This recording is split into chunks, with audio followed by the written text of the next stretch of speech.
Welcome back to Dominic explanation में आपका स्वागत है। पिछले एपिसोड में हमने देखा था यांशु कहता है कि लॉर्ड लीसू के घर में एक भूतिया है शायद, मुझे जाकर वापस देखना चाहिए और कुछ पैसे कमाने चाहिए। फिर हमें लॉर्ड लीऊ का मेंशन दिखाई दिया जाता है। फिर लॉर्ड सू मास्टर बैंक से कहता है, मास्टर बैंक मैं अपनी बेटी को तुम्हारे हाथ में छोड़ देता हूँ। लॉर्ड सू ये बहुत छोटा मैटर है, मैं आपकी बेटी की मदद करने के लिए लाइटनिंग ट्रिपल चांस देता हूँ। यह सिर्फ इतना है कि जादू करने के लिए एक हाथ और एक पैर की कीमत होती है। फिर लॉर्ड सू कहता है, मास्टर यांग यहाँ मेरे पास कुछ गहने और सिक्के हैं, कृपया इसे स्वीकार करें। फिर मास्टर यांग कहता है, गुड गुड ये अच्छा है। यहाँ पर 3 लाइटनिंग चार्म है और यह तो घोस्ट विप चार्म है जो भूतों की बॉडी को अटैक करता है और उन्हें भगा देता है। और यह विप चार्म भूतों को बहुत ज्यादा नुकसानदायक पहुँचाता है, जिससे वे भूत डर के मारे भाग जाते हैं। और अब ये विप चार्म मुझे मिल गए हैं तो मेरी बेटी सुरक्षित हो जाएगी। और फिर मास्टर यांग कहते हैं, मैंने आपको 3 चार्म दे दिए हैं, अब ये भूत तुरंत के तुरंत भाग जाएंगे आपकी बेटी से, तो अब मैं जाता हूँ यहाँ से। फिर लॉर्ड ल्यू कहते हैं, मास्टर यांग आपका बहुत बहुत धन्यवाद। लू सेन कृपया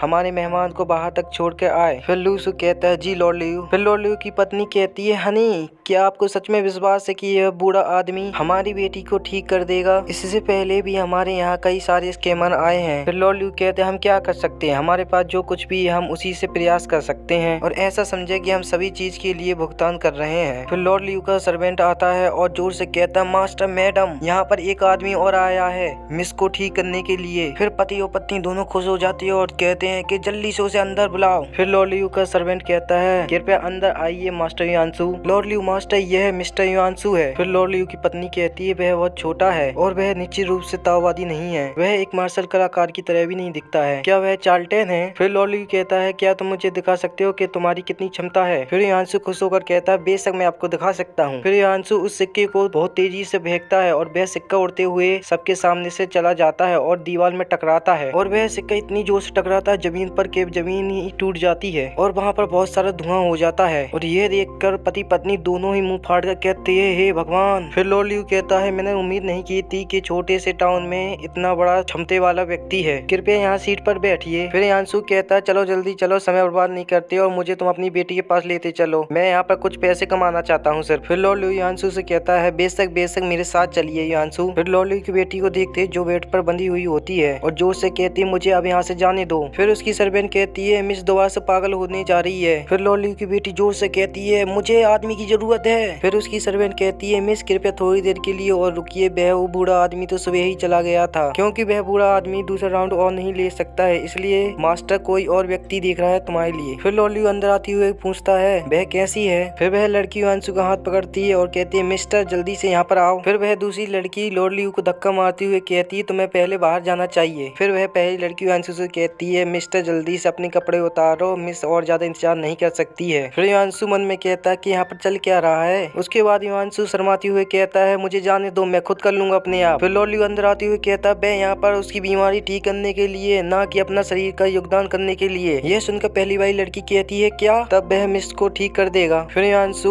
लॉर्ड ल्यू की बेटी को छूकर देखने लगता है। फिर लॉर्ड ल्यू यह देखकर कहता है, मिस्टर यान तुम क्या कर रहे हो? फिर यांशु कहता है, खैर मैं उसकी और अधिक हालत जानने के लिए उसकी नब्ज को पकड़कर देख रहा हूँ। फिर लॉर्ड ल्यू कहता है कि आपने कुछ महसूस किया? मेरी बेटी की आंखों में से रात में खून निकलने लगता है और वह अत्यंत शक्तिशाली हो जाती है, वह ऐसे भूतों को देख सकती है जिन्हें हम नहीं देख सकते हैं। फिर यांशु कहता है, मैं देखना चाहता हूँ ये किस प्रकार के भूत होते हैं। फिर हमें ब्यूटी क्वीन का घर दिखाई देता है। ब्यूटी क्वीन एक टेबल के पास बैठकर कुछ सिलाई कर रही होती है। सिलाई करते करते ब्यूटी क्वीन की उंगली में सुई लग जाती है और खून निकलने लगता है। फिर ब्यूटी कहती है, आउच, दर्द होता है। फिर ब्यूटी क्वीन प्यार से गुस्सा होकर दिखाकर कहती है, मुझे भूख से भ्रमित होना चाहिए, मैं उस कमीने के बारे में निश्चित रूप से नहीं सोच रही हूँ। हाँ ऐसा हो सकता है। दोस्तों आज का एपिसोड यहीं पर खत्म होता है। नेक्स्ट एपिसोड देखने के लिए चैनल को सब्सक्राइब करें, लाइक करें, कमेंट करें, शेयर करें। मिलते हैं फिर नेक्स्ट एपिसोड में दोस्तों।